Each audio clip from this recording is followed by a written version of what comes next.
Good morning, children.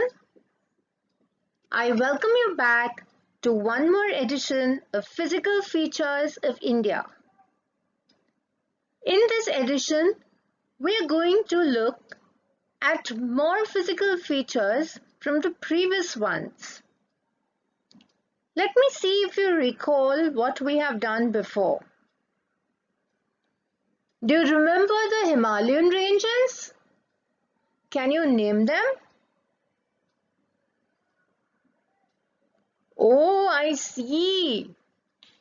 And do you remember the northern plains? What material are they filled of? Perfect alluvial soil. And they're divided into the Bhabar, Bangar, Kankar, Khadar. Great. Great. I understand. It feels, that we are sitting in a classroom together and some of you have raised your hands and are trying to answer these questions. I'm so happy to know that I have some very attentive children in my class. In last time, if you remember, we did the plateau, the peninsular plateau, which was divided into the Central Highlands and the Deccan Plateau. Now today, we are going to learn about the Ghats and the coasts.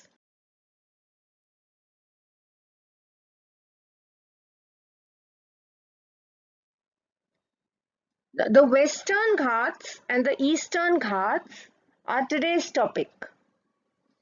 The Western Ghats make up the western edge of the Deccan Plateau, while the Eastern Ghats make the eastern edge of the Deccan Plateau. The average elevation of the Western Ghats is 900 to 1600 meters, compared to 600 meters in case of the Eastern Ghats. The Eastern Ghats stretch from the Mahanadi Valley to the Nilgiris in the south, whereas the Western Ghats cause oceanographic rain as they face the rain-laden winds from the west, what we call the windward side. The Western Ghats face the windward side, so they receive a lot of rainfall.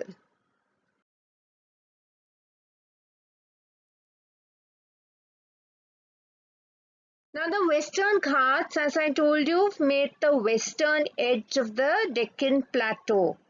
So if you are watching here,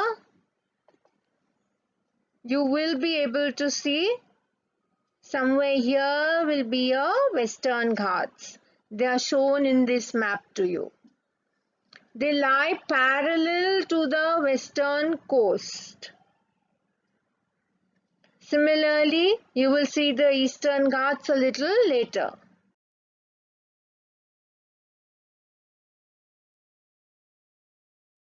Ghats start near the border of Gujarat and Maharashtra, south of the river Tapi, and run through the states of Maharashtra,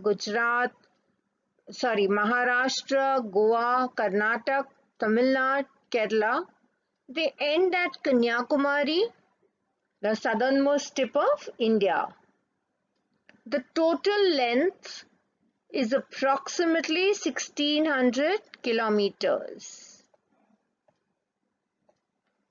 An average elevation of 1200 meters is found in the Western Ghats.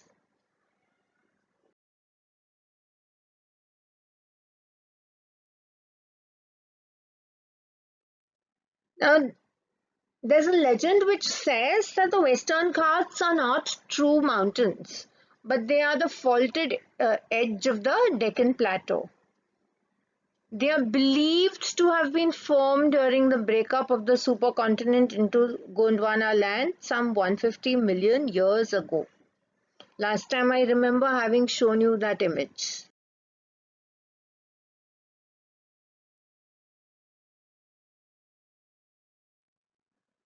Now look at this. These hills cover 1,60,000 square kilometers and form the catchment area for a complex of river systems that drain 40% of India. The average elevation of 1,200 meters or 3,900 feet is good. The area is one of the world's 10 hottest biodiversity hotspots and has over 5,000 species of flowering plants, 139 mammal species, 508 bird species, 179 amphibian species. At least 325 globally threatened species occur in the Western Ghats. So I've left you with a lot of food for thought and research work. Those of you who are interested in the biodiversity of India are welcome to look up some of the species. It's very interesting, to step out of the textbook and check what's new, what's happening, what's hot.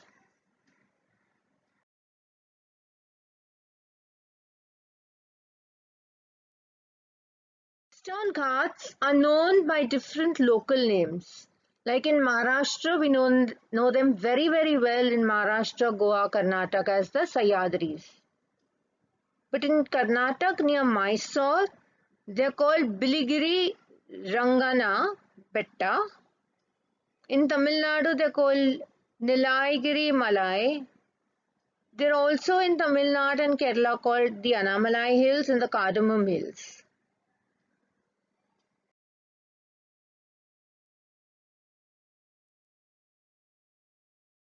Eastern Ghats, on the other hand, contrary to the Western Ghats, are the eastern edge of the Deccan Plateau, lying parallel to the eastern coast. So if you can spot it, they are somewhere here. And you can see the discontinuous range of the Eastern Ghats on this map.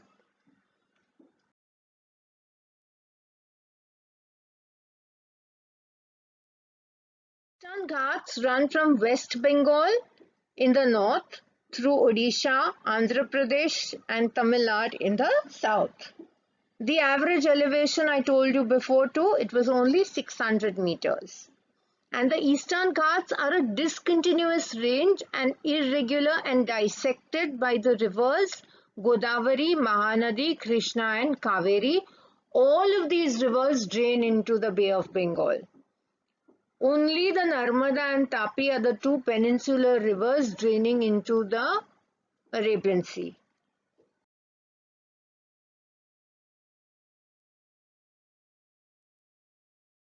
The Eastern Ghats are older than the Western Ghats. The Palkonda Hills, Javadi Hills, Chevroy Hills are located to the southeast of the Eastern Ghats. You can feel free to look them up on the map in the textbook or in your atlas.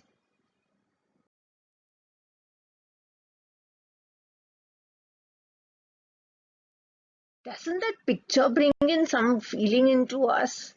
Wish we could spend the lockdown here in this kind of a location rather than being at home.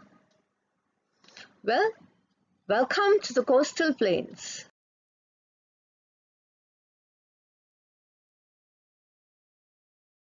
The plateau is flanked by a stretch of narrow coastal strips. They run along the Arabian Sea on the west and along the Bay of Bengal in the east. So they are to the west of the Western Ghats and the east of the Eastern Ghats. That green patch on all the maps that you saw. It is divided into three sections, especially the western coastal plain. The Konkan coast, which comprises of Mumbai and Goa, makes the northern part. The Kannad plain makes the central part, and the Malabar coast makes the Malabar part or the southern part. The western coastal plain is wider and level, and it runs along. This should have been the eastern coastal plain. Please correct this. Doesn't look good. My error. The eastern coastal plain is wider, more level, and runs along the Bay of Bengal. It is divided into two parts. The northern part is called the Northern Sircar, while the southern part is called the Coromandel Coast. It has extensive deltas which are formed by large rivers like the Mahanadi, Godavari and the Kaveri. Lake Chilka, a favorite lake, is an important feature along the eastern coast.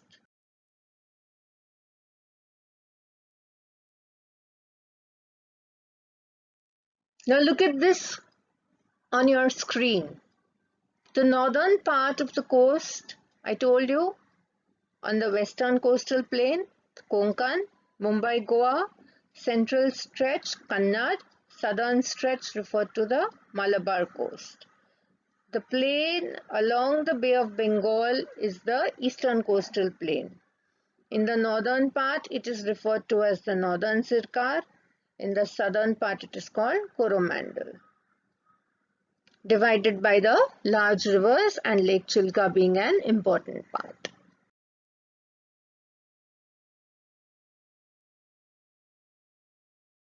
So here you can see on the Arabian Sea side, you have the three parts of the western coastal plain to the west of the Western Ghat, and here you can see the two parts of the eastern coastal plain to the east of the Eastern Ghats.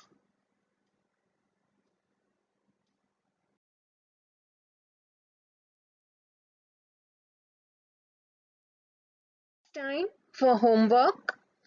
All that I want you to do is read the chapter in the textbook till where I have covered. That's it. Simple homework. Simply read the chapter from the textbook. There's very little left. I want you to read and revise. Until we meet again, thank you and have a nice day, children.